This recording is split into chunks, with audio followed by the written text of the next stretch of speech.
Telangana railway ఉద్యోగుల సంఘం వారు డైరీ ఆవిష్కరణ సభకు అధ్యక్షత వహించినటువంటి అధ్యక్షులు జేఏసీ చైర్మన్ కోదండరామ్ గారు, దత్తాత్రేయ గారు, ఉద్యోగ మిత్రులందరికీ ముందుగా తెలంగాణ ఉద్యమ అభివందనాలు.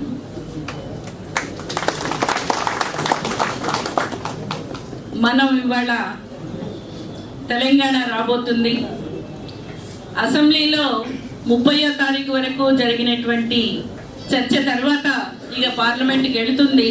పార్లమెంట్లో ఖచ్చితంగా బిల్ అవుతుంది అనేటువంటి ఆశాభావంతో మనమంతా కూడా ఎదురు చూస్తూ ఉన్నటువంటి సందర్భం ఉంది. కానీ ఇవాళ అసెంబ్లీ నుంచి బిల్లును మేము తిరస్కరిస్తున్నాం అనేటువంటి ఒక స్క్రోలింగ్ సీఎం పేరుతో, స్పీకర్ పేరుతో వస్తూ ఉంది. అసలు ఇంత చర్చ జరిగిన తర్వాత తిరస్కరణ ఏంటి? నువ్వు తిరస్కరించడానికి నీకు అసలు హక్కు ఎక్కడుంది అనేటువంటి విషయానికి వాళ్ళ దగ్గర ఏం సమాధానం లేదు.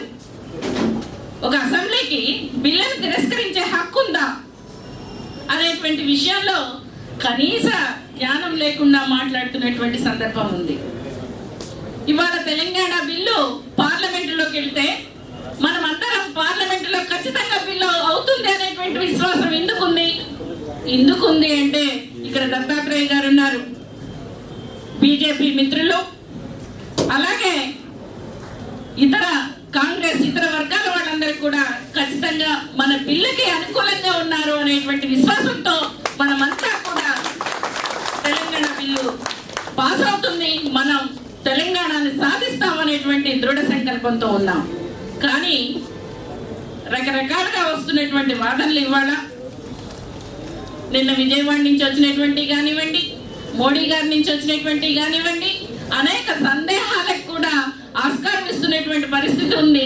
ప్రత్యేకంగా దత్తాత్రేయ గారిని కోరేది ఏంటంటే, పార్లమెంటులో తగిన బలం ఉన్నటువంటి మీరు ఈ బిల్లుకు సపోర్టుగా బీజేపీ వాళ్ళు నిలబెట్టేటువంటి బాధ్యత ఇక్కడి నుంచి ఖచ్చితంగా తీసుకోవాలి. అక్కడ నిలబెట్టగలిగినట్టే మనం తెలంగాణని సాధించగలుగుతాం అనేటువంటి విషయాన్ని మనం అందరం కూడా ఈ సందర్భంగా గుర్తు చేసుకోవాల్సినటువంటి అవసరం ఉంది.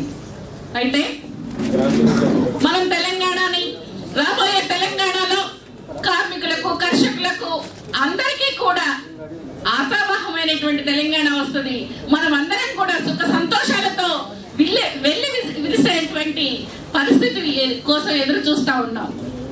నిజమే, తెలంగాణ బిడ్డలు ఎప్పుడో పోరాడుతూ మరణించినటువంటి చరిత్ర తెలంగాణ బిడ్డలకు ఉంది. తెలంగాణలో దోపిడీ పీడలకు వ్యతిరేకంగా పోరాటం చేసినటువంటి చరిత్ర ఉంది.